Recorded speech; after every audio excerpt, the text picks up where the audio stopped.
L'intelligence artificielle est une intelligence non biologique, tout simplement. Et l'intelligence en soi est l'aptitude à réaliser des objectifs. L'IA sera soit la meilleure chose qui puisse arriver à l'humanité, soit la pire. On peut l'utiliser afin de résoudre tous les plus grands problèmes actuels et à venir. Guérir des maladies, faire face au changement climatique, mettre fin à la pauvreté. Mais cette même technologie pourrait aussi servir à créer une violente dictature mondiale qui nous placerait tous sous surveillance et engendrerait des inégalités et des souffrances sans précédent. C'est donc le plus important débat de notre époque.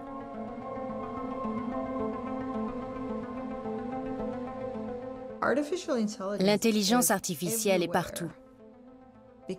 Il existe aujourd'hui des machines qui pensent. Sur Internet et les réseaux sociaux, une IA décide de ce qui va vous être recommandé. Quand vous faites défiler votre fil d'actualité sur Facebook, c'est une intelligence artificielle qui choisit les publications de vos amis que vous allez voir en premier et celles qui vont passer à la trappe. Si vous voulez souscrire une assurance, une IA détermine votre degré de risque. Et si vous postulez à un emploi, il est probable que votre CV soit examiné par un logiciel.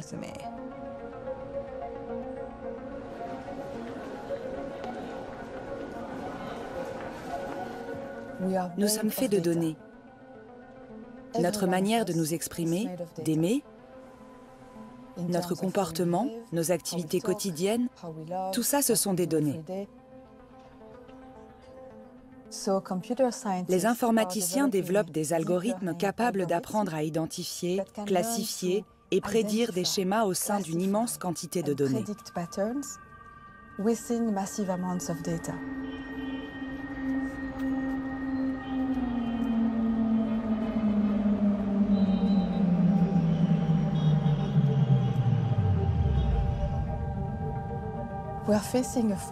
Nous sommes confrontés à une forme de haute surveillance, que l'on pourrait qualifier de surveillance algorithmique.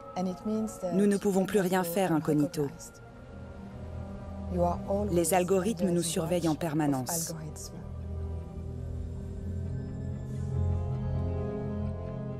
On doit presque toutes les dernières avancées mondiales en matière d'IA à une poignée de grandes entreprises ou de gros gouvernements.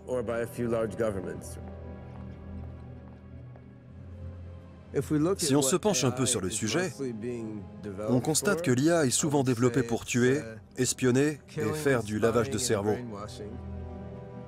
Dans le domaine militaire, les gouvernements majeurs construisent toute une panoplie d'appareils de surveillance équipés d'intelligence artificielle.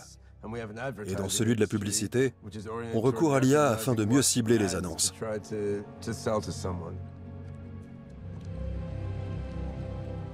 L'humanité est arrivée à un carrefour. L'IA actuelle est limitée.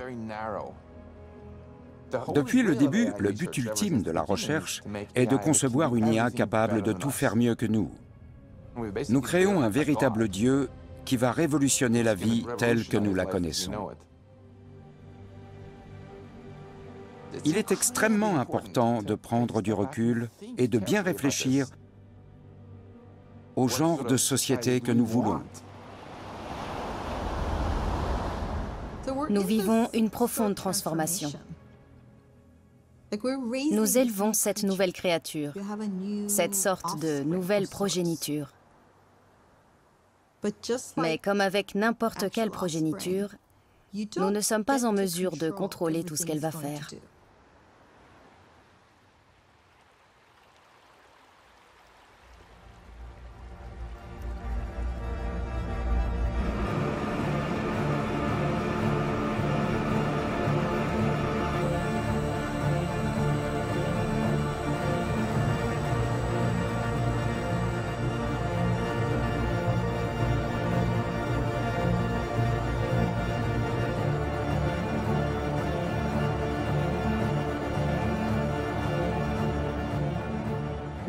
Nous vivons une époque privilégiée, où pour la première fois, nous allons probablement voir l'IA dépasser l'être humain dans de très nombreux domaines, si ce n'est dans tous les domaines importants. Ça va tout changer. Une nouvelle forme de vie est en train de voir le jour.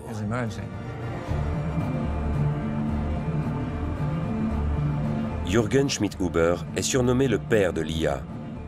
Son travail a transformé l'apprentissage automatique et l'intelligence artificielle en permettant la reconnaissance faciale et vocale qui sont utilisées par des milliards de personnes dans le monde.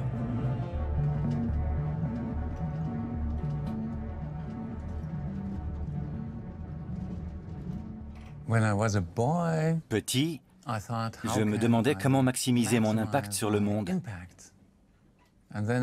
Il m'est apparu que je devais fabriquer une chose qui allait apprendre à devenir plus intelligente que moi, afin que je puisse me reposer sur mes lauriers, tandis qu'elle continuerait à s'auto-améliorer et qu'elle résoudrait tous les problèmes que je serais incapable de résoudre.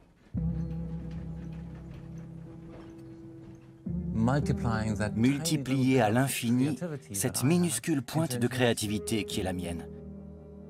Voilà ce qui m'anime depuis lors.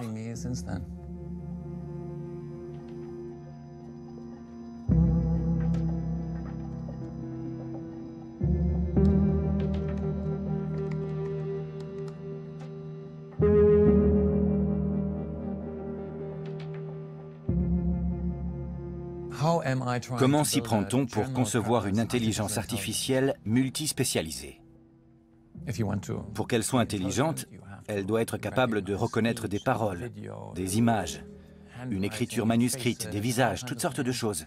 Et sur ce point, nous avons fait d'énormes progrès. Prenez les LSTM, les réseaux de neurones récurrents à longue mémoire à court terme que nous avons développés dans nos laboratoires à Munich et en Suisse. On les utilise aujourd'hui pour la reconnaissance vocale, vidéo, ainsi que pour la traduction. On les retrouve dans tous les smartphones. Près d'1 milliard d'iPhones et plus de 2 milliards de téléphones Android. En cheminant vers notre objectif, nous générons donc toutes sortes de produits dérivés utiles.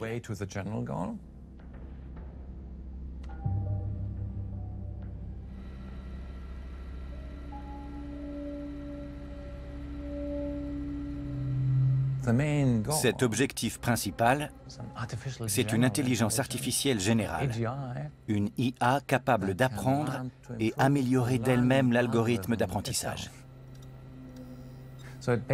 En gros, elle peut apprendre à perfectionner son processus d'apprentissage, et ce de manière répétée et quasi infinie, sans autre frein que les limites fondamentales de la calculabilité.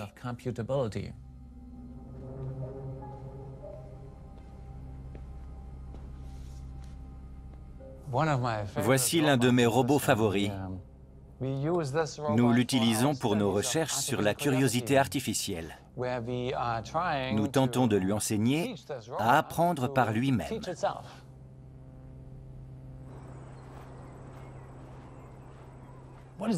Que fait un bébé? Il explore le monde qui l'entoure avec curiosité. C'est ainsi qu'il découvre, par exemple, comment fonctionne la gravité et comment certaines choses tombent. En apprenant à poser des questions sur le monde et à y répondre, il apprend à résoudre toujours plus de problèmes de tous ordres. Nos systèmes artificiels apprennent donc également à poser toutes sortes de questions, et pas uniquement à répondre à celles que leur posent les humains.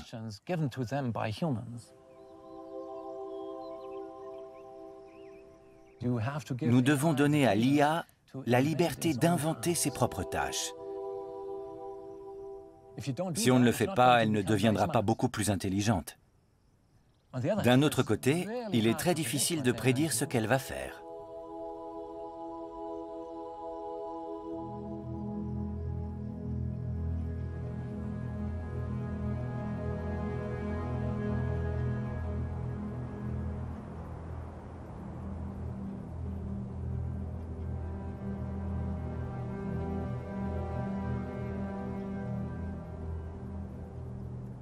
Pour moi, la technologie est une force de la nature.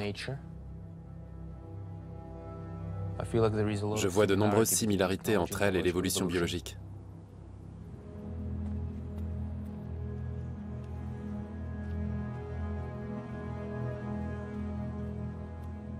Se prendre pour Dieu.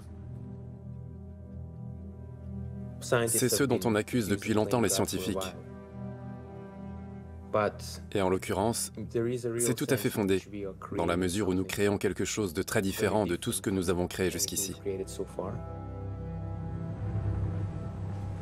Ilya Sutskever est un intellectuel d'une créativité exceptionnelle et a été le moteur d'avancées historiques dans le domaine de l'apprentissage profond et de l'IA.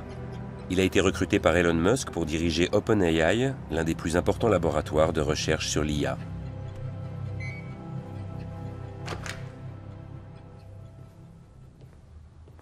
Je me suis intéressé très jeune à l'IA, puis à l'apprentissage automatique en particulier.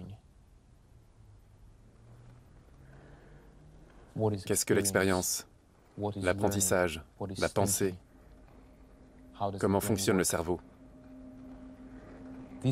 Ce sont des questions philosophiques, mais comme on peut inventer des algorithmes capables à la fois de faire des choses utiles et de nous aider à répondre à ces questions, c'est en quelque sorte de la philosophie appliquée.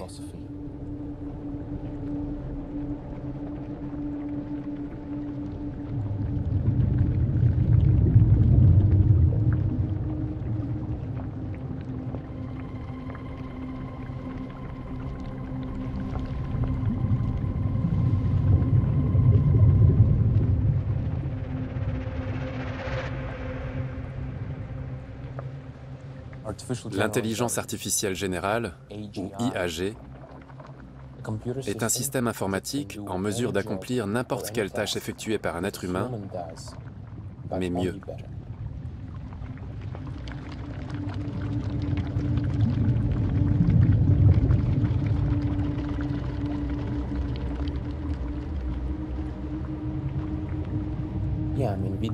Nous serons indéniablement capables de créer des êtres totalement autonomes qui poursuivront leurs propres objectifs.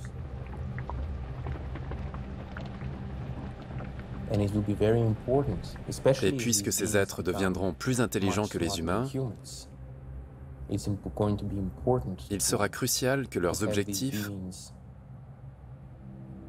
soient en adéquation avec les nôtres. Nous cherchons à créer une IA ouverte. Nous voulons être à la pointe de la recherche et orienter celle-ci dès le départ pour maximiser les chances que l'avenir soit bon pour les humains.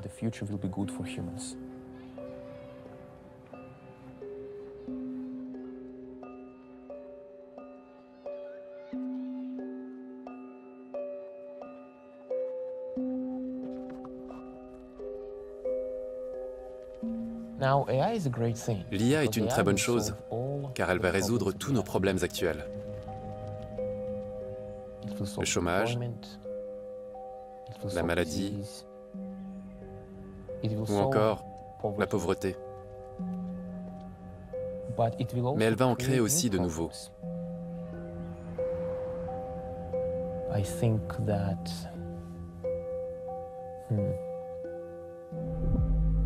Je crois que le problème des fake news sera des millions de fois plus grave. Les cyberattaques seront bien plus violentes. Et nous aurons des armes intelligentes entièrement automatisées. L'IA a le potentiel de créer des dictatures infiniment stables.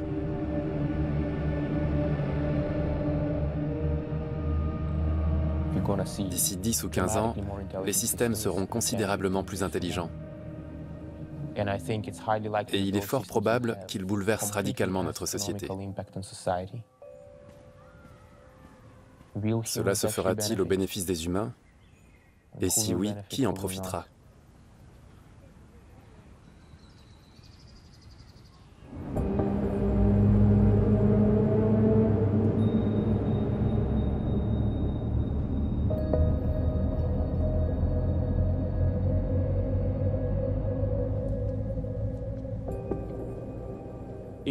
En 2012, IBM a estimé qu'une personne génère en moyenne 500 mégabits d'empreintes numériques chaque jour. Imaginez maintenant que vous vouliez sauvegarder sur papier une journée de données que l'humanité laisse derrière elle. Quelle taille ferait selon vous la pile de feuilles qui en résulterait? 4 fois la distance Terre-Soleil. En 2025, nous générerons quotidiennement 62 gigabits de données par personne. Michał Kosinski a été qualifié de data scientist le plus controversé de notre temps. Ses recherches révolutionnaires ont inspiré les méthodes de sociétés telles que Cambridge Analytica. Nous laissons des tonnes d'empreintes numériques au cours de notre vie. Elles alimentent les algorithmes informatiques et leur donnent une bonne idée de notre personnalité, de nos désirs et de nos activités.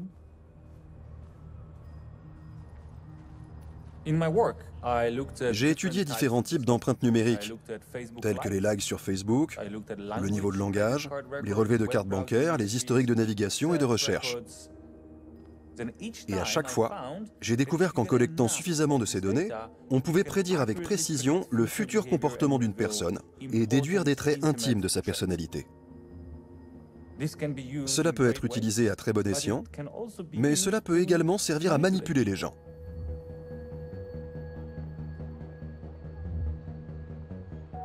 Facebook transmet chaque jour des informations à plus de 2 milliards de personnes.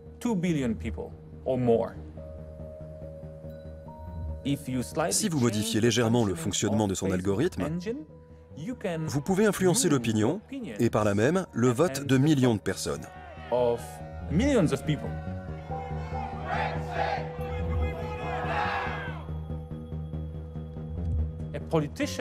Un politicien n'est pas en mesure de deviner quel message ses électeurs ou électrices vont aimer. Mais un ordinateur peut voir quel message politique est susceptible de convaincre telle ou telle personne.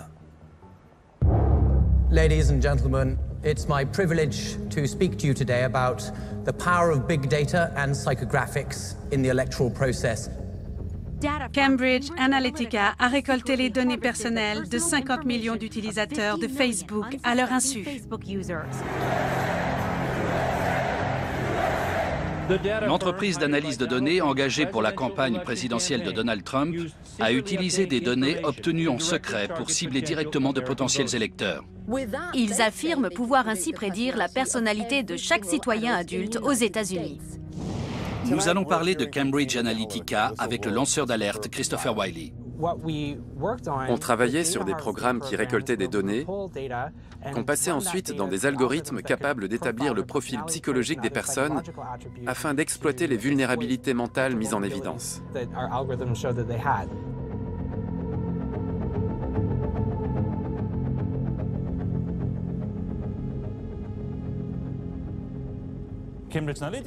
Cambridge Analytica a dit un jour que leur modèle reprenait mes travaux. Mais ce n'est qu'une des centaines de sociétés qui utilisent de telles méthodes pour cibler les électeurs.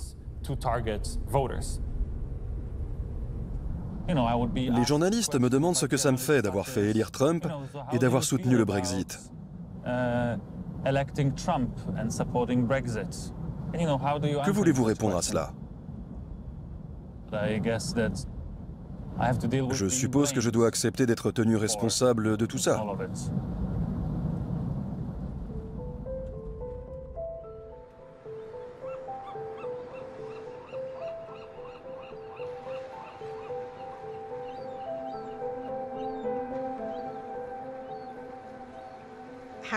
Au départ, cette technologie devait être un moyen de démocratisation, un moyen de faire le bien et qui permet aux humains d'interagir entre eux sans barrière.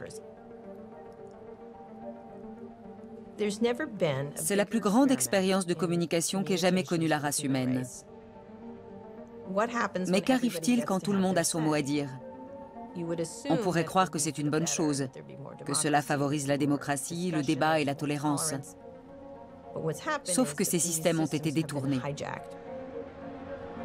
We stand for connecting every person, for a global community. Une société, Facebook, gère une grande partie de nos communications. Pareil pour Google. Tout ce que vous voulez savoir sur le monde vient d'eux. On a affaire à une économie mondiale de l'information contrôlée par un cercle restreint de personnes.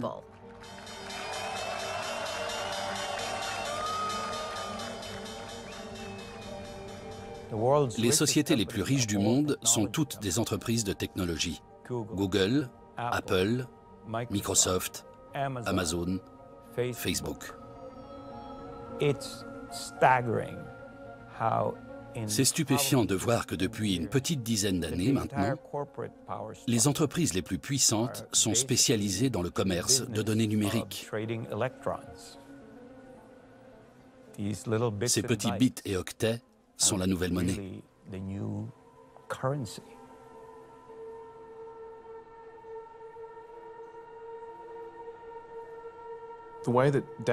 Tout autour de nous, même si on ne le voit pas, les données sont monétisées. Google dispose de toutes les informations possibles. Ils suivent les gens à la trace grâce à leur GPS. Ils connaissent tout leur historique de recherche et leurs préférences politiques. L'historique de recherche à lui seul peut tout dire d'un individu, de ses problèmes de santé à ses préférences sexuelles. La portée de Google est illimitée.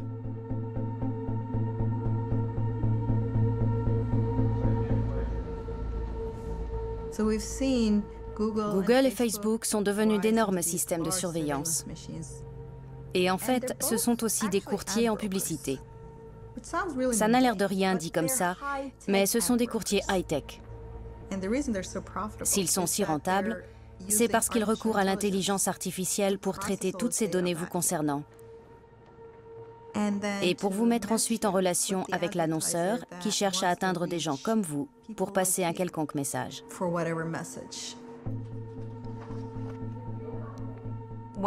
L'un des problèmes avec ces technologies, c'est qu'elles sont conçues pour être addictives, pour vous captiver et vous tenir en haleine. Les entreprises qui les produisent veulent en faire des machines à sous de l'attention. Ainsi, on ne les lâche plus, on est enfermé dans leur monde et on passe son temps à y jeter un œil. Quand quelqu'un contrôle ce que vous lisez, il contrôle aussi ce que vous pensez. On vous montre plus de choses, du même type que celles que vous avez déjà vues, parce que ça génère plus de clics et donc de publicité. Mais ça vous enferme dans une chambre d'écho. D'où cette polarisation à laquelle on assiste aujourd'hui.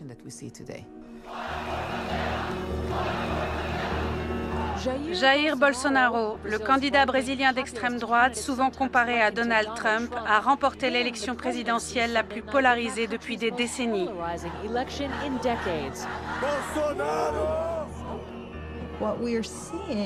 Partout dans le monde, on assiste à une polarisation des conflits. Elle est en partie provoquée par des algorithmes qui ont remarqué que l'extrémisme politique ou le tribalisme, qui consiste à encourager son équipe et à en tirer du plaisir, sont addictifs.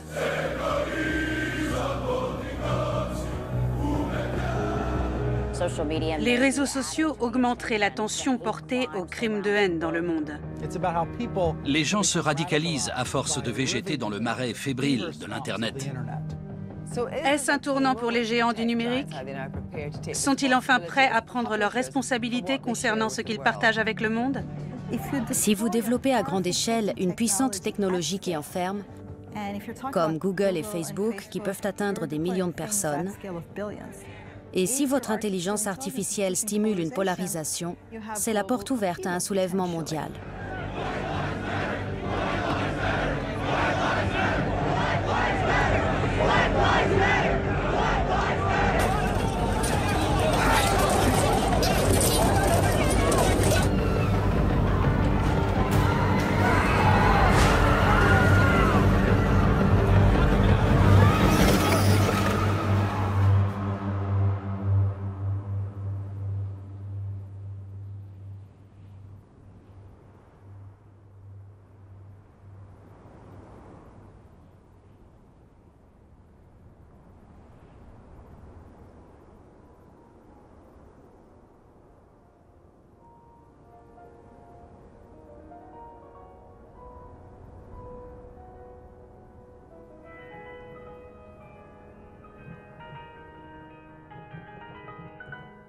L'intelligence artificielle générale, l'IAG.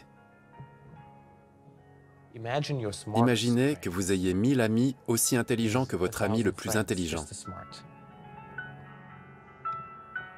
et qui réfléchissent chacun des milliers de fois plus rapidement. Ce qui nous demande 3 ans de réflexion ne leur prendrait qu'une journée. Vous imaginez tout ce qu'on pourrait faire si on arrivait à réaliser en une journée l'équivalent de 3 ans de travail?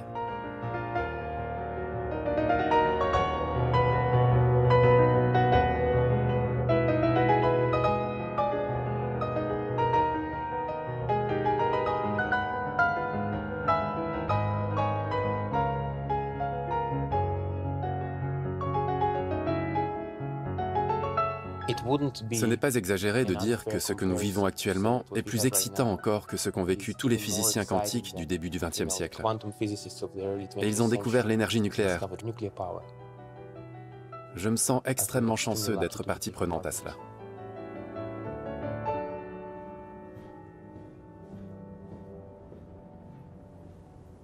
De nombreux spécialistes de l'apprentissage automatique, des gens très cultivés et expérimentés, sont très sceptiques et se demandent quand l'IAG va voir le jour, et si seulement elle le pourra.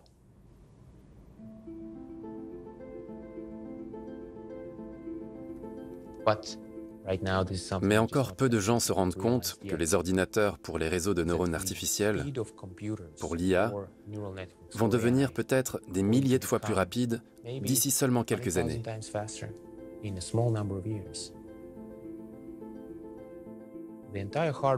Pendant longtemps, le secteur du hardware ne savait pas comment aller plus loin. Mais maintenant que ces réseaux de neurones artificiels sont opérationnels, on peut construire de gigantesques ordinateurs. On peut construire un cerveau en silicium. C'est possible.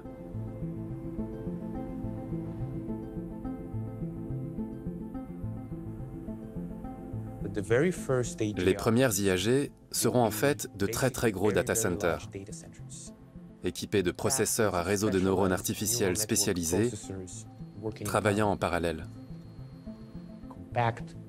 Cet ensemble sera gourmand en énergie et consommera autant que 10 millions de foyers.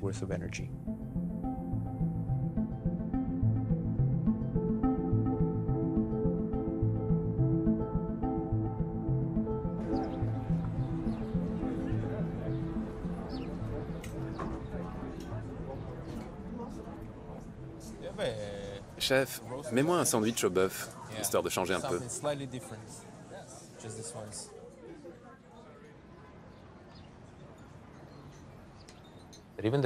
Mais même les premières IAG seront incroyablement plus performantes que nous. Les humains perdront leur utilité économique dans pratiquement tous les domaines. Pourquoi employer quelqu'un si un ordinateur peut faire son travail bien mieux et à bien moindre frais?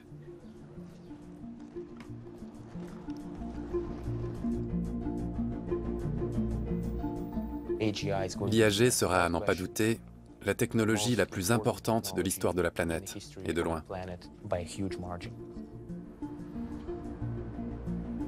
Bien plus que l'électricité, le nucléaire et l'Internet réunis. En fait, concevoir une IAG est la finalité de l'informatique et de la science. C'est l'aboutissement ultime. On va la fabriquer, et ce sera une nouvelle forme de vie. Elle va nous rendre obsolètes.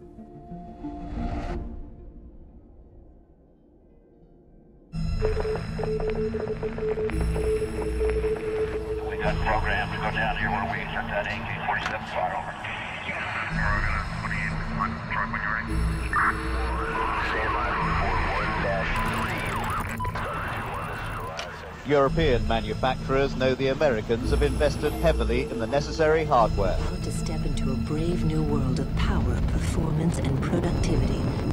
All of the images you are about to see on the large screen will be generated by what's in that Macintosh. Ladies and gentlemen, it's my honor and privilege to introduce to you the Windows 95 development team.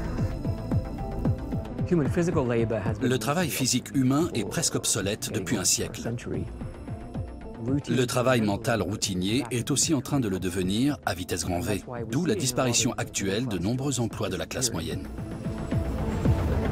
Every once in a while, a revolutionary product comes along that changes everything. Today, Apple is reinventing the phone.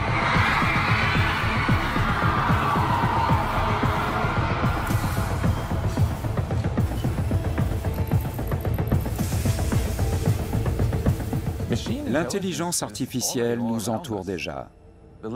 La liste des choses que nous faisons mieux que les machines diminue assez rapidement.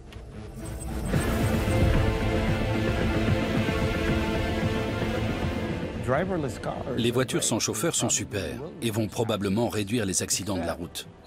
Mais à côté de ça, elles vont engendrer la disparition de 10 millions d'emplois rien qu'aux États-Unis. Qu'allons-nous faire de tous ces gens?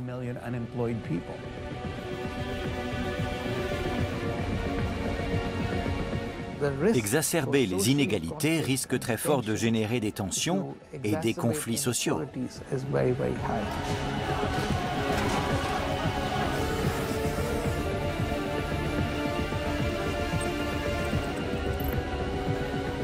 Par définition, l'IAG peut exercer n'importe quel métier mieux que nous. Ceux qui prétendent qu'il existera toujours des emplois que les hommes feront mieux prennent le pari que la science ne parviendra jamais à créer une IAG.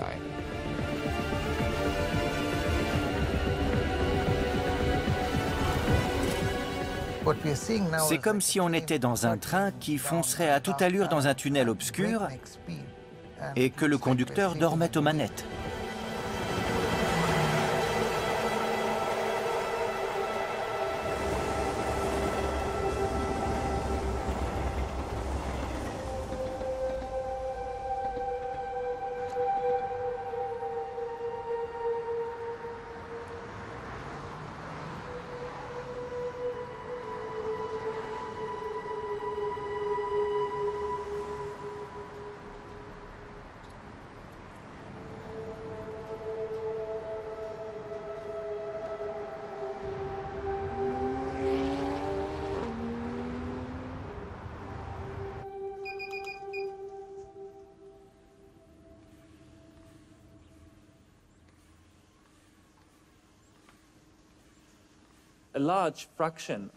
Une grande partie des empreintes numériques que nous laissons derrière nous sont des images.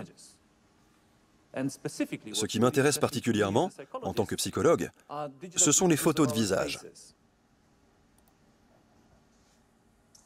Là, on peut voir la différence entre les traits d'un homosexuel moyen et d'un hétérosexuel moyen.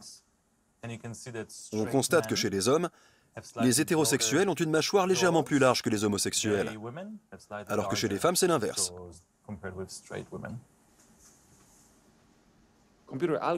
Les algorithmes informatiques peuvent révéler nos opinions politiques, notre orientation sexuelle ou notre niveau d'intelligence à partir d'un simple portrait de nous. Même un cerveau humain peut distinguer un homosexuel d'un hétérosexuel avec une certaine exactitude. Mais là encore, l'ordinateur est capable de le faire avec une bien meilleure précision. En l'occurrence, celle d'un logiciel de reconnaissance faciale en vente libre. C'est une terrible nouvelle pour tous les homosexuels du monde, mais pas seulement pour eux, car cet algorithme peut aussi détecter si vous êtes dans l'opposition, si vous êtes libéral ou athée. Et en Arabie Saoudite, par exemple, être athée est passible de la peine de mort.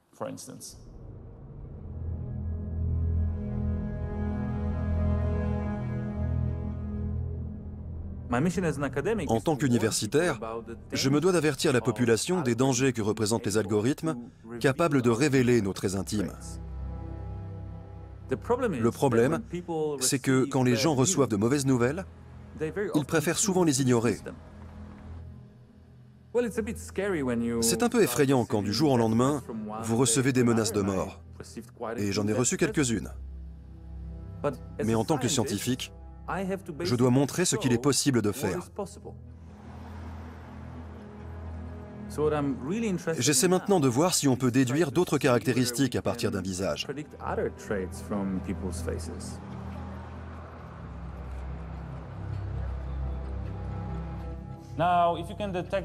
Si on peut détecter qu'une personne est dépressive ou suicidaire, les caméras de surveillance d'une gare pourraient peut-être sauver des vies.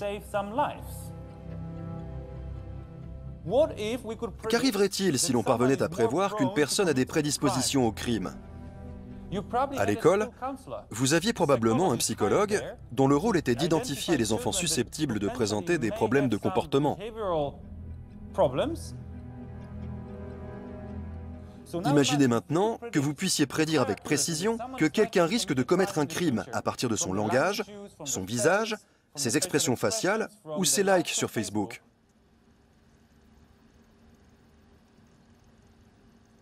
Je ne développe pas de nouvelles méthodes.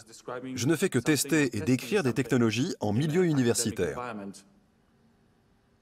Mais il est évidemment possible, quand on tente d'avertir les gens des risques de ces nouvelles technologies, je donne aussi des idées à certains.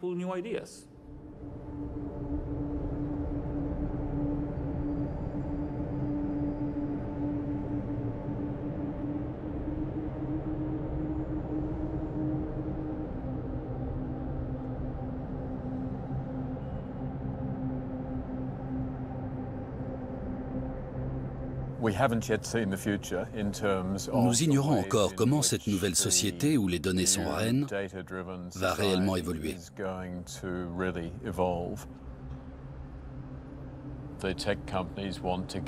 Les entreprises de technologie veulent récolter la moindre information possible sur tout le monde pour mieux faire des affaires. La police et l'armée également, afin d'assurer une meilleure sécurité.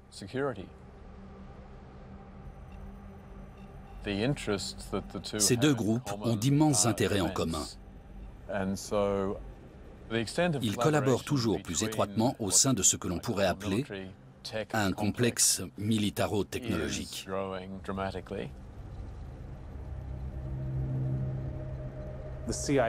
La CIA entretient depuis longtemps des liens privilégiés avec la Silicon Valley. Sa société de capital risque, In-Q-Tel, investit dans le capital d'amorçage de start-up qui développent des technologies de pointe que la CIA espère déployer. Elle était l'un des premiers investisseurs de Palantir, la société d'analyse de Big Data.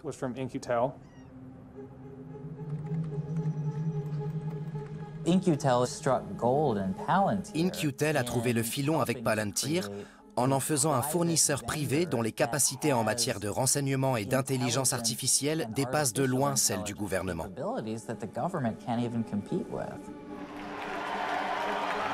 Good evening. I'm Peter Thiel. I'm not a politician, but neither is Donald Trump. He is a builder, and it's time to rebuild America. Peter Thiel, le fondateur de Palantir, était un conseiller, un ami proche et un donateur de Trump. Trump doit en grande partie son élection à sa promesse d'expulser des millions d'immigrants.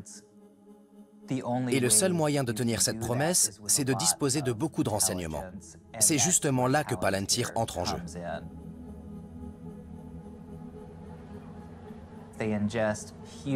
L'entreprise ingurgite d'immenses quantités de données.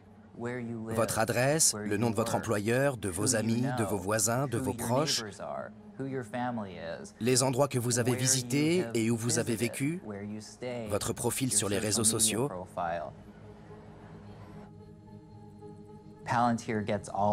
Palantir est extrêmement doué pour prendre ces données et les structurer, de manière à aider les forces de l'ordre, les services de l'immigration ou les agences de renseignement à vous traquer, à vous trouver et à apprendre tout ce qu'il y a à savoir sur vous.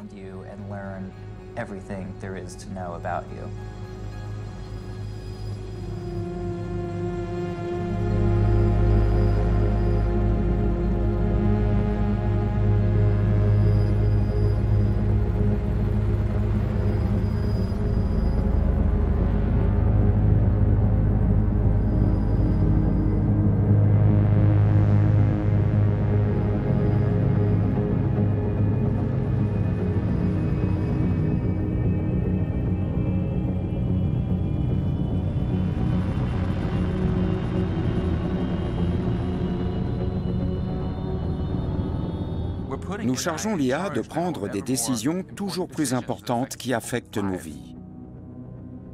Les IA à l'ancienne fonctionnaient avec des programmes que des humains avaient créés et comprenaient. Mais aujourd'hui, de puissants systèmes d'IA ont appris par eux-mêmes et on ne sait pas vraiment comment ils fonctionnent. Difficile donc de leur faire confiance.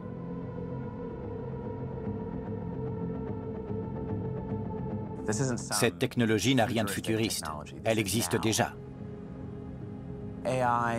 L'IA peut aider à déterminer l'implantation d'une nouvelle caserne de pompiers ou d'une future école.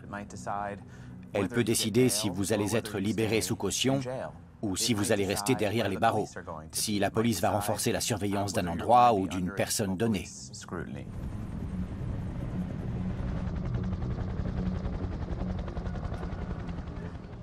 La police prédictive s'est répandue aux États-Unis. On se sert d'un algorithme pour déterminer où un crime va avoir lieu afin d'envoyer des patrouilles dans ce secteur. Pour ce faire, on se fonde sur le taux de criminalité. Or, on sait que c'est biaisé. Les personnes noires ou de type hispanique sont contrôlées bien plus souvent par la police que les personnes blanches. Mais c'est à partir de ces statistiques que l'on décide où les agents devraient être déployés. Ils vont donc dans ces quartiers et devinez ce qu'ils font. Ils arrêtent des gens. Et tout ça vient réalimenter le système. C'est ce qu'on appelle une boucle de rétroaction.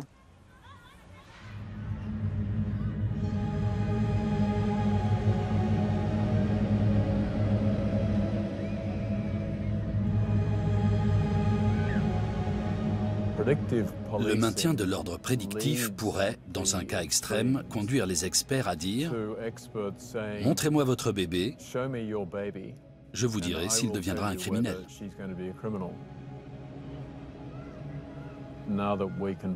Maintenant qu'on peut prédire cela, on va surveiller d'encore plus près ces enfants. Et on leur tombera dessus au moindre signe de problème. Cela facilitera le maintien de l'ordre, certes, mais cela créera une société vraiment sombre et ne fera que renforcer encore les inégalités.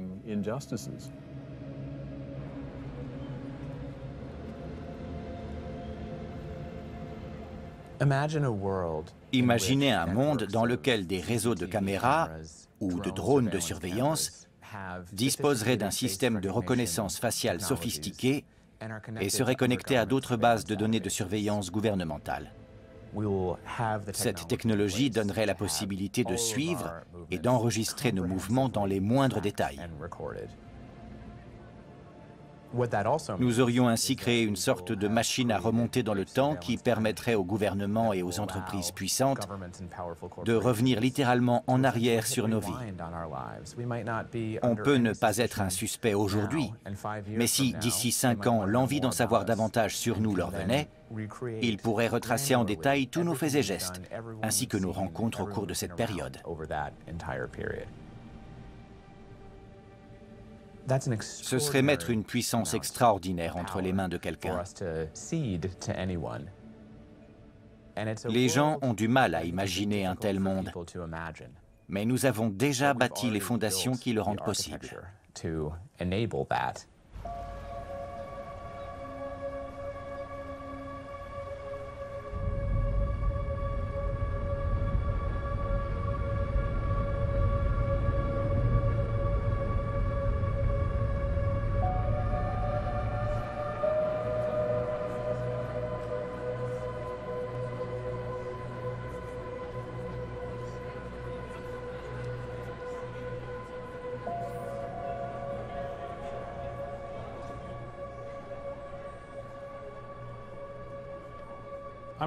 Je suis journaliste politique et je m'intéresse beaucoup à la manière dont les puissantes industries usent de leur pouvoir pour influencer les affaires publiques.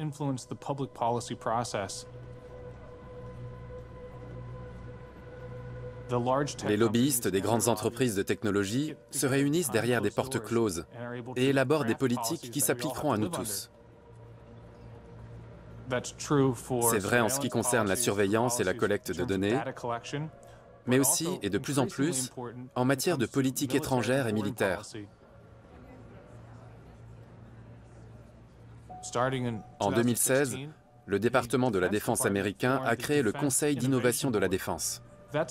Il s'agit d'un organe spécial qui vise à rapprocher étroitement l'armée et les meilleurs ingénieurs technologiques.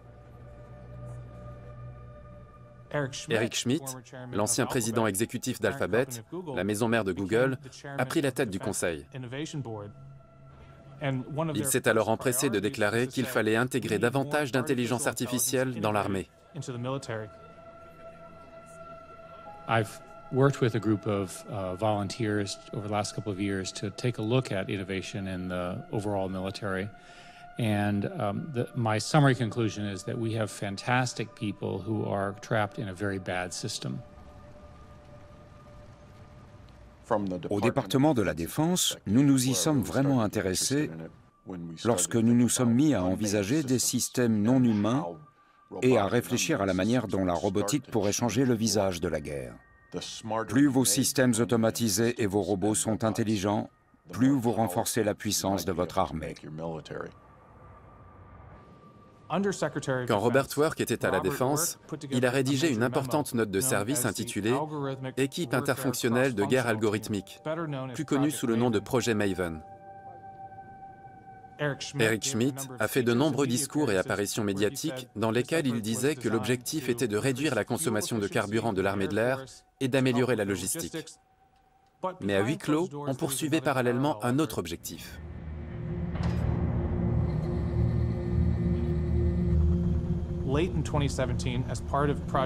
Fin 2017, Google, la société d'Eric Schmidt, a été sollicité pour travailler en secret sur un autre volet du projet Maven.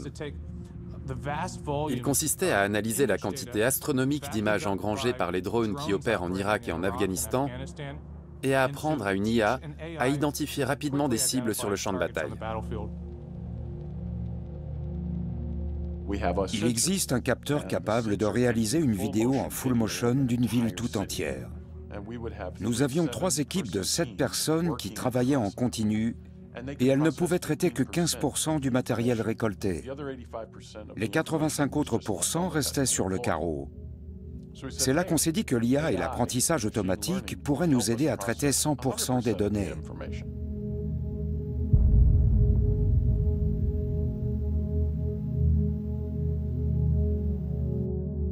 Google a longtemps eu pour slogan « Ne soyez pas malveillants » et s'est forgé l'image d'une société dévouée à la transparence publique.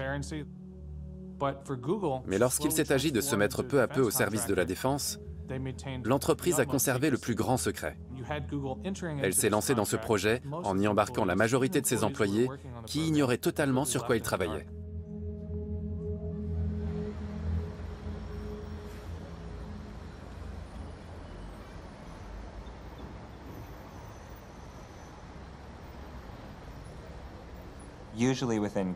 Généralement, chez Google, n'importe quel employé a le droit de connaître tous les projets que mènent les autres services. Le secret qui entourait le programme Maven a alarmé les gens, parce que ce n'est pas la norme au sein de l'entreprise. Quand l'affaire s'est ébruitée, ça a déclenché un tollé chez Google.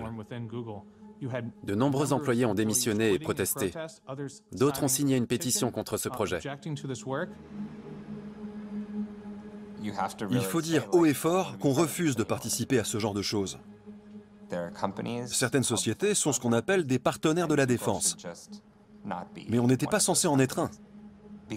Google a besoin de la confiance des gens pour fonctionner. Good morning. Welcome to Google I/O. Des mails montrent que Google a continué à mentir à ses employés en affirmant que le programme de drone ne demandait qu'un petit effort, qui rapporterait tout au plus 9 millions de dollars à l'entreprise, soit une goutte d'eau pour une société aussi gigantesque. Mais d'après des mails internes que nous nous sommes procurés, Google espérait que le projet Maven rapporterait jusqu'à 250 millions de dollars et qu'il lui permettrait d'obtenir une certification du département de la Défense, ce qui lui aurait ouvert la porte à des contrats militaires encore plus juteux, pouvant grimper jusqu'à 10 milliards de dollars.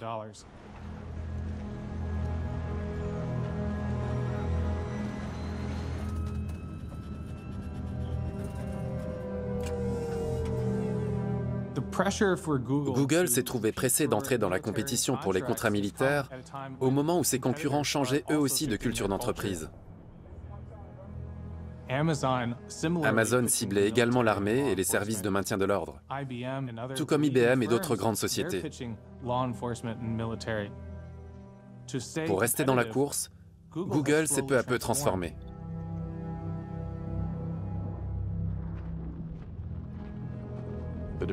Le Conseil scientifique de la défense a dit « De toutes les avancées technologiques actuelles, la plus importante est l'intelligence artificielle et les opérations autonomes qu'elle pourrait mener. Mais est-ce qu'on investit suffisamment ? »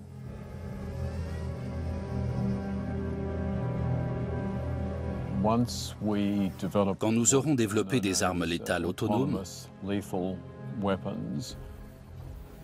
c'est-à-dire des armes qu'on ne contrôle pas du tout, car elles sont totalement autonomes,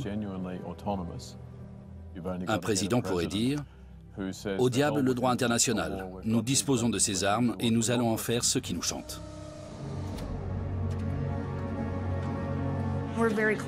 Nous n'en sommes pas loin. Quand le matériel physique est prêt et qu'il suffit d'appuyer sur un bouton pour qu'il soit totalement autonome, qu'est-ce qui peut vous empêcher de le faire ? Une guerre à la vitesse des machines a vraiment de quoi faire peur. Imaginez une machine qui aura intégré des millions et des millions de scénarios de guerre différents, qui disposera d'une armée de drones et déléguera le contrôle à la moitié d'entre eux qui collaboreront en temps réel. Que se passera-t-il quand on demandera à cet essaim de drones d'attaquer toute une ville? Comment s'y prendront-ils? On ne le saura que le jour où ça arrivera.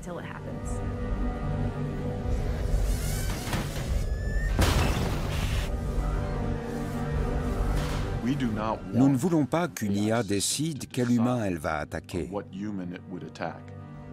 Mais nous faisons face à des adversaires autoritaires. Un régime de ce type aura moins de scrupules à déléguer à une machine l'autorité de prendre des décisions létales. Et pour l'heure, on ignore les conséquences que cela pourrait avoir.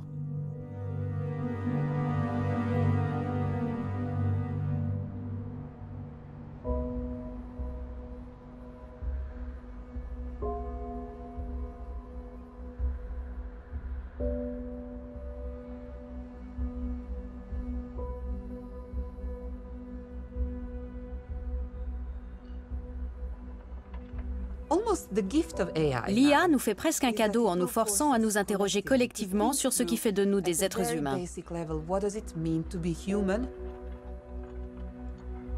Que pouvons-nous faire mieux que telle ou telle machine super intelligente?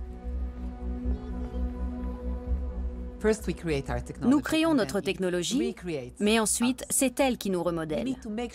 Nous devons prendre garde de ne pas perdre ce qui nous rend si magnifiquement humains.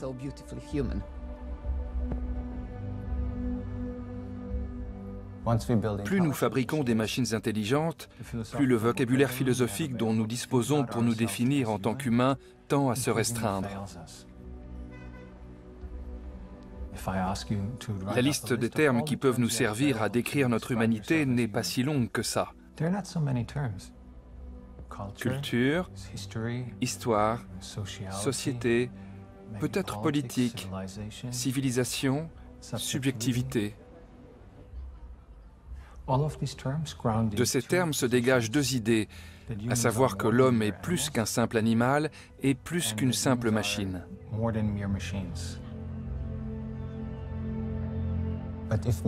Mais si les machines se mettent vraiment à penser, cela soulève tout un tas de questions philosophiques fondamentales sur ce que nous sommes. Quelle est notre place dans le monde? Qu'est-ce que le monde? Comment est-il structuré? Les catégories sur lesquelles nous nous fondons sont-elles toujours valables ou sont-elles erronées?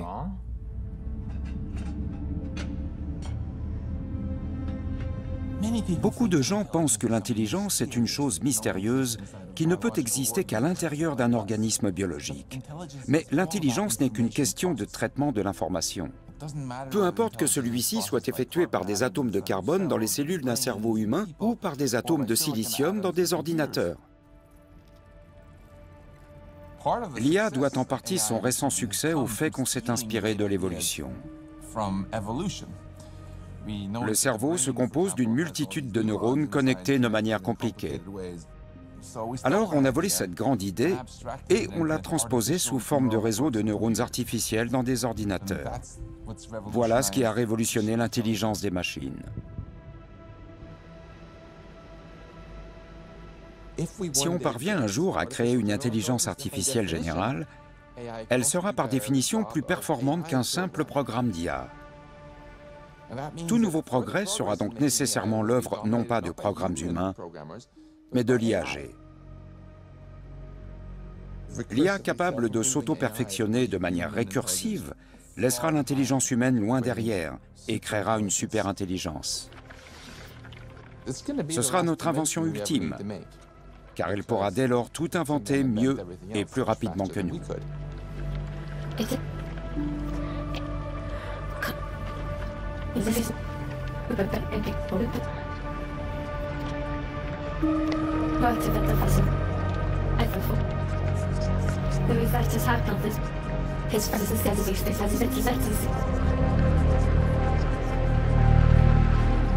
It has been such as are expensive to also visit Jason.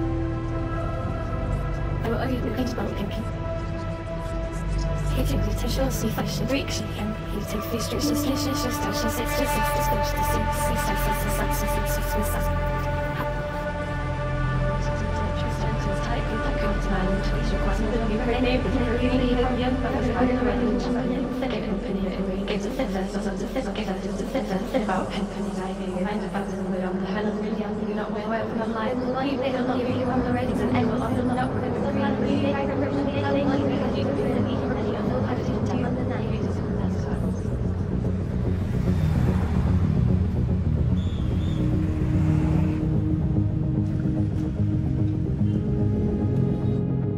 There is a future that we all need to talk about.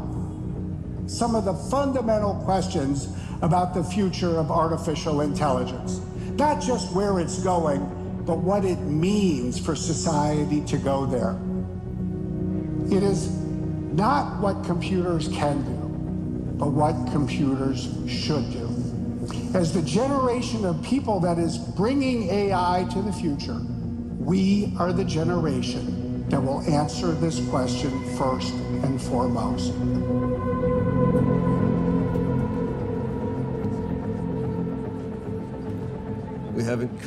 Nous n'avons pas encore créé de machines capables de penser comme un humain, mais on s'en rapproche.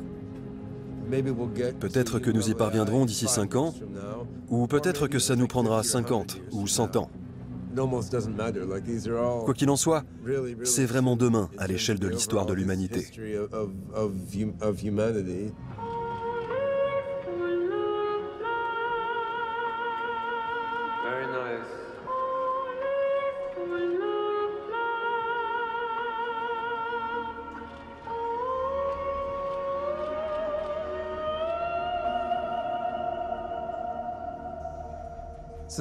Le domaine de l'IA est très international. La Chine entre sur le marché et commence à rivaliser avec les États-Unis, l'Europe et le Japon. Elle dote l'IA d'une grande puissance de traitement et collecte beaucoup de données pour l'aider à apprendre. Il y a une jeune génération de chercheurs chinois. Personne ne sait d'où viendra la prochaine révolution.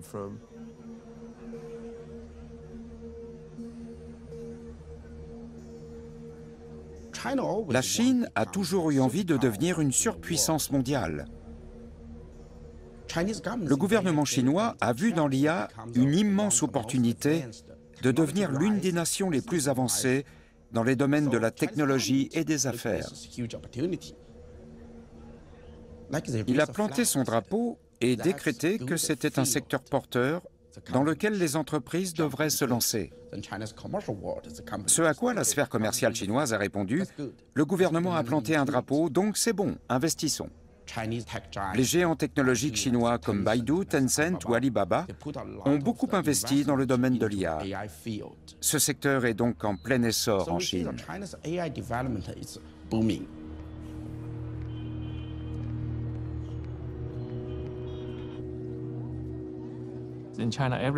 En Chine, tout le monde a Alipay ou WeChat Pay. Le paiement mobile est partout. Cette technologie intelligente permet de connaître les habitudes de dépenses et la solvabilité des gens. La reconnaissance faciale est très répandue en Chine, dans les aéroports et les gares. À l'avenir, d'ici quelques mois seulement, qui sait, on n'aura peut-être plus besoin d'un billet de train papier. Notre visage suffira.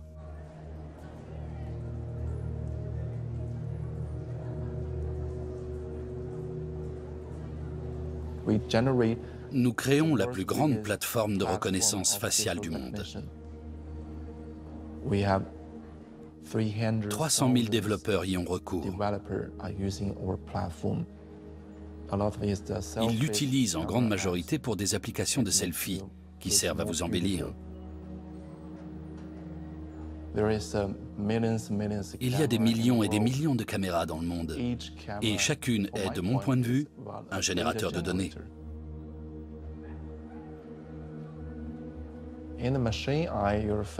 Un œil robotique va décomposer les traits de votre visage et les transcrire en un paragraphe de code. On peut ainsi déterminer votre âge, votre sexe ou vos émotions.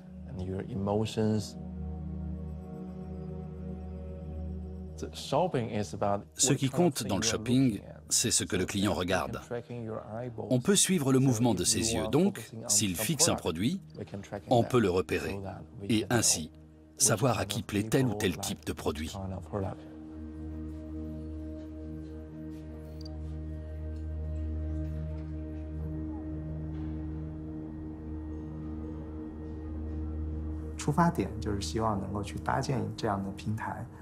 Notre mission consiste à créer une plateforme pour des millions de développeurs d'IA en Chine. Nous analysons toutes les données que nous pouvons trouver.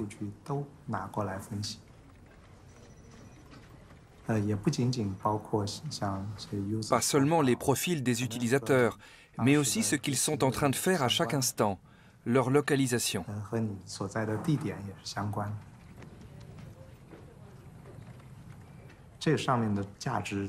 Cette plateforme va prendre une telle valeur qu'on ne se soucie même pas des profits pour l'instant, parce qu'on sait qu'elle en générera. Le système de crédit social de la Chine y a déjà recours, pour ne citer qu'un exemple parmi tant d'autres.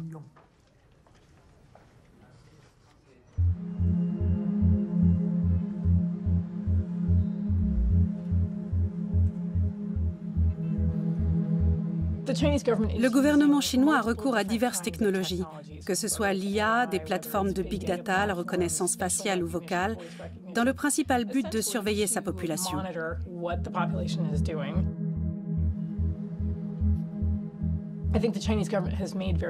Il ne cache pas son intention de collecter une énorme quantité de données sur les gens, qui lui serviront à forger une société exempte de toute dissidence.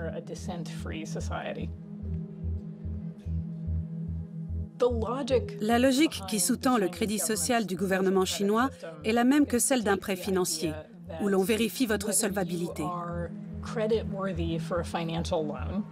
Mais on y ajoute une dimension très politique en disant « Êtes-vous quelqu'un en qui on peut avoir confiance ?» Sur la toile, vous êtes-vous déjà montré critique envers les autorités?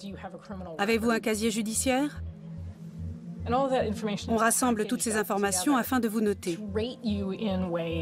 Si on estime que vous vous êtes bien comporté, vous bénéficierez d'un meilleur accès à certains services publics ou aux aides sociales. Dans le cas contraire, vous serez pénalisé ou soumis à des restrictions.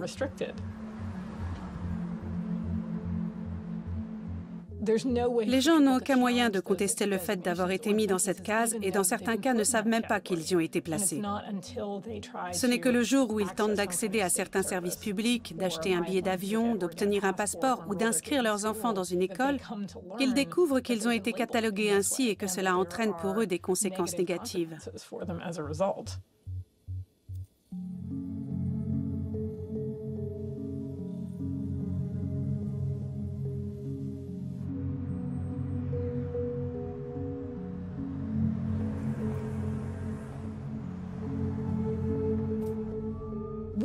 Nous avons passé la majeure partie de ces 2 dernières années à examiner les abus en matière de technologie de surveillance en Chine.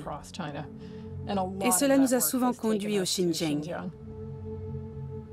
Cette région autonome du nord-ouest du pays est composée pour plus de moitié de musulmans, les Ouïghours et les Kazakhs turcophones, les Hui.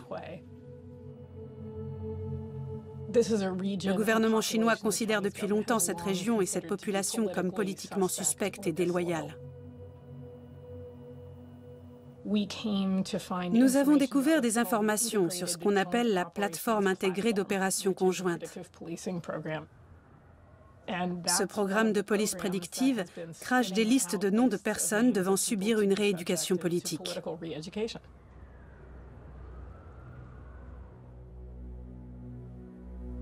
Nombre des personnes interviewées pour le rapport que nous venons de publier sur les camps de rééducation du Xinjiang ont dressé le tableau d'un véritable état de surveillance.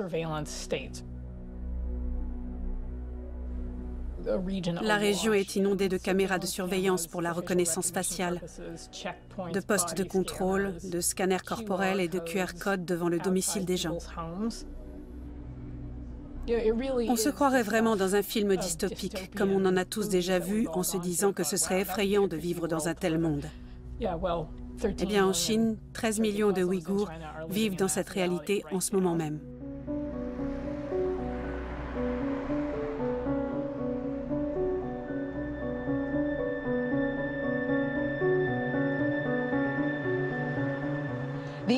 Les rapports indiquent que Google veut lancer en Chine une version censurée de son moteur de recherche.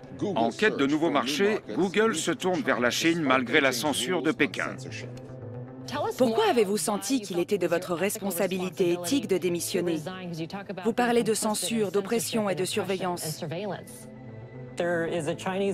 Google a créé une société de capital risque chinoise pour pouvoir opérer en Chine.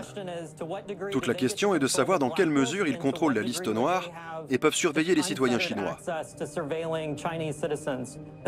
Le fait que Google refuse de répondre aux organisations des droits de l'homme sur le sujet devrait tous nous alarmer.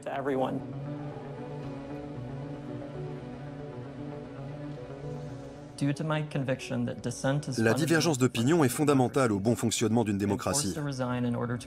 Je me voyais donc contraint de démissionner afin de ne pas contribuer au recul de la protection des dissidents. Selon les Nations Unies, entre 200 000 et 1 million de Ouïghours ont à ce jour été secrètement internés dans des camps de rééducation. On soupçonne fortement Google d'être complice en voulant créer une version surveillée de son moteur de recherche en Chine.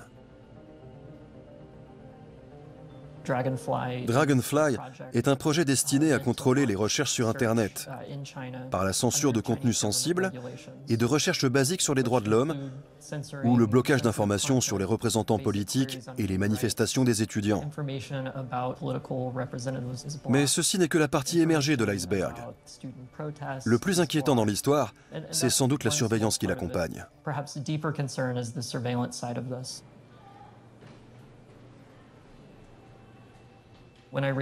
Quand j'ai soulevé le problème auprès de ma direction et de mes collègues, ils se sont montrés très inquiets, mais disaient tous ne rien savoir. Une réunion a finalement eu lieu, qui n'a pas du tout dissipé ces craintes.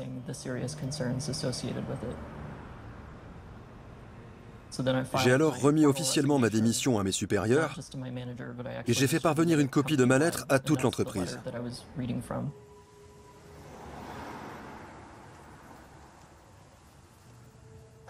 Je dormais mal. Je souffrais d'horribles maux de tête et je me réveillais en sueur au beau milieu de la nuit.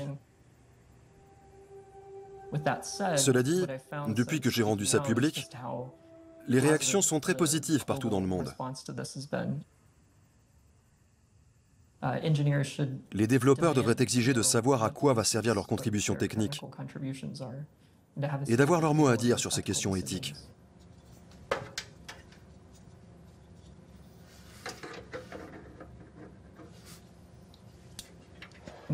La plupart des gens n'imaginent pas ce qu'implique une technologie prescriptive à grande échelle. Quand un projet a été divisé en amont et qu'on ne travaille que sur une petite partie, on ne peut pratiquement pas comprendre de quoi il retourne. Je pense qu'il est assez pertinent de comparer cette situation avec le travail des physiciens sur la bombe atomique. Je suis moi-même issu du milieu scientifique. Je n'ai pas fait des études en ingénierie nucléaire, mais en mathématiques appliquées. Au cours de mon doctorat, nous étions financés pour entraîner des gens à travailler dans des laboratoires d'armement. On pourrait dire qu'il existe une menace existentielle et que celui qui est en avance en matière d'IA l'est aussi au niveau militaire.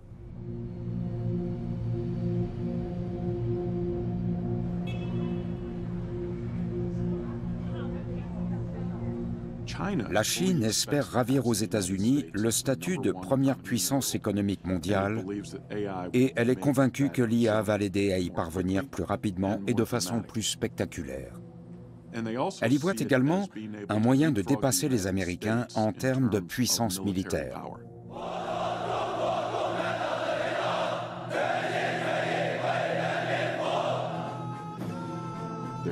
Son plan est simple.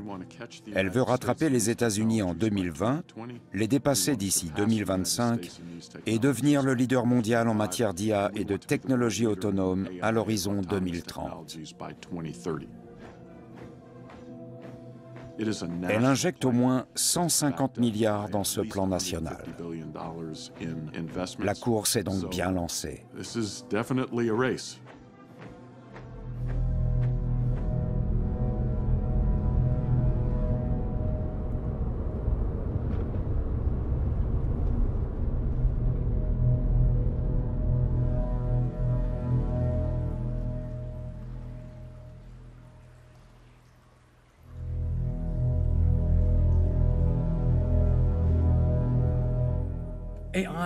L'IA est un peu comme le feu qu'on a domestiqué il y a environ 700 000 ans.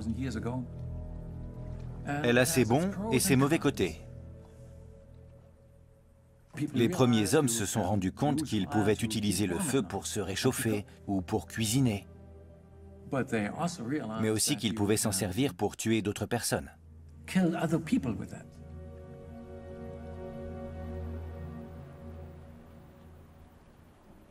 Et à l'instar de l'IA, le feu n'a besoin du concours d'aucun humain pour se transformer en un vaste incendie. Mais les avantages de l'IA dépassent de si loin ses inconvénients que nous n'allons pas nous arrêter en si bon chemin.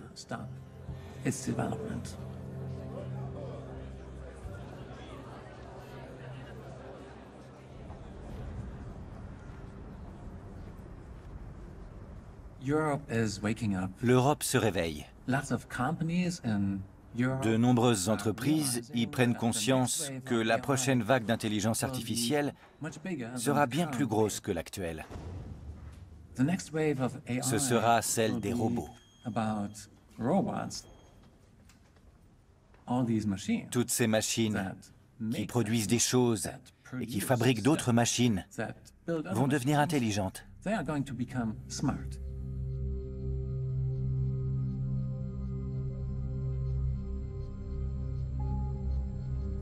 Dans un avenir pas si lointain, nous pourrons éduquer les robots comme des enfants.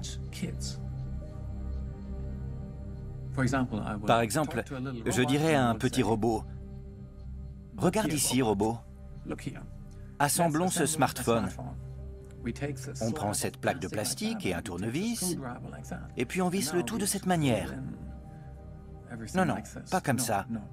Regarde, robot. Voilà comment il faut s'y prendre.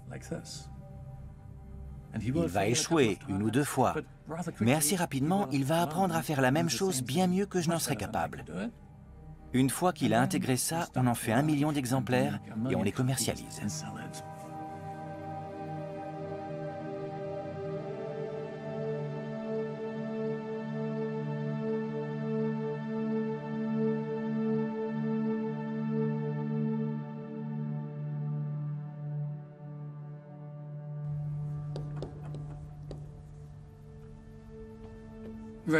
Réglementer l'IA peut sembler une bonne idée, mais je ne crois pas que ce soit possible.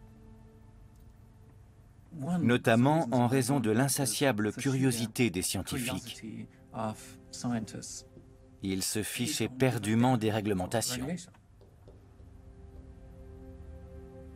Tout comme les forces militaires, elles diront « Si nous, Américains, ne le faisons pas, alors les Chinois s'en chargeront. » Et les Chinois diront « Si nous ne le faisons pas, ce sont les Russes qui s'en chargeront. » Peu importe la réglementation mise en place, tous les complexes industriels ou militaires devront, presque par essence, l'ignorer, car ils ne voudront pas rester à la traîne.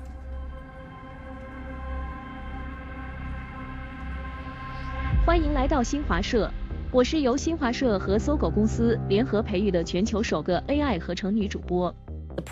Un programme développé par la société OpenAI peut rédiger des récits aussi cohérents et crédibles que des humains.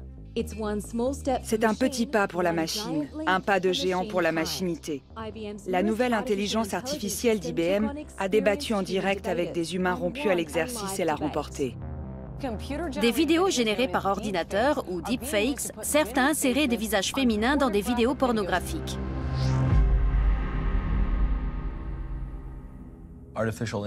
L'intelligence artificielle évolue à une vitesse folle. Pourtant, on n'en est encore qu'au début. Les applications potentielles sont multiples, c'est une mine d'or. En 2012, l'arrivée du deep learning a révolutionné la branche de la vision par ordinateur. Nous avons été parmi les premiers à adopter l'apprentissage profond et à l'appliquer au domaine de l'infographie. Une grande partie de nos recherches est financée par le gouvernement et des agences de renseignement militaires.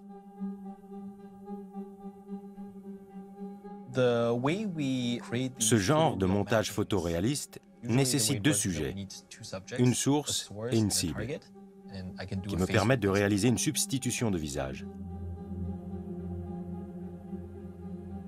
On peut, par exemple, faire croire qu'une personne a fait des choses, même si elle ne les a pas faites.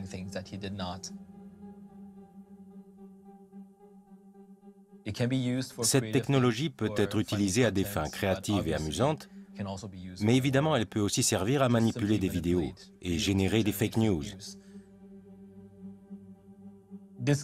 Cela peut s'avérer très dangereux. Si elle tombe entre de mauvaises mains, les choses risquent rapidement de devenir incontrôlables. We're entering an era in which our enemies can make it look like anyone is saying anything at any point in time, even if they would never say those things. Moving forward, we need to be more vigilant with what we trust from the internet. It may sound basic, but how we move forward in the age of information is going to be the difference between whether we survive or whether we become some kind of fucked up dystopia.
L'une des critiques régulièrement formulées à l'égard de mon travail consiste à dire qu'on a déjà entendu ce genre d'idées ineptes par le passé, avec la phrénologie ou la physiognomonie.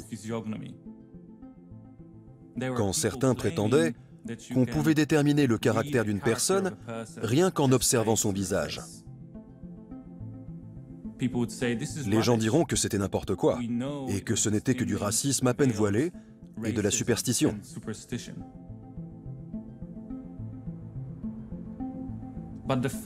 Mais le fait que, par le passé, quelqu'un ait défendu une thèse à partir d'un raisonnement erroné n'invalide pas nécessairement cette thèse pour autant.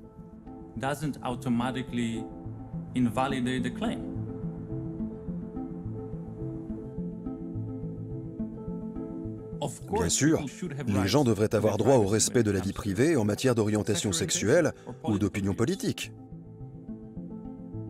Mais je crains que, dans un environnement technologique, ce soit fondamentalement impossible. Il faut savoir qu'il n'y a aucun retour en arrière possible, aucune échappatoire aux algorithmes.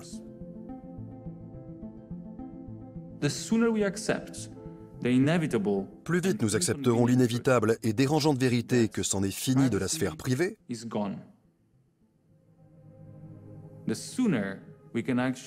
plus vite nous pourrons réfléchir à la manière de préparer nos sociétés à l'ère post-vie privée.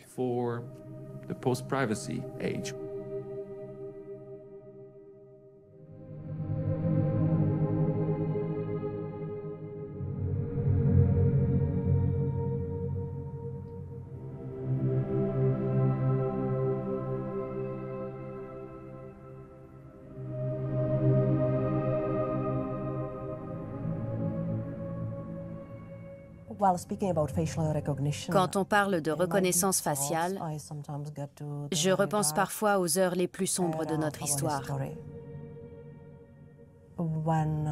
Quand les gens devaient vivre dans un système où l'on acceptait une partie de la société, tandis que l'on condamnait l'autre à la mort.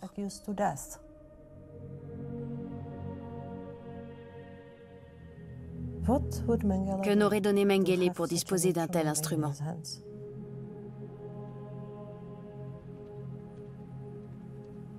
Il permettrait une sélection très rapide et efficace.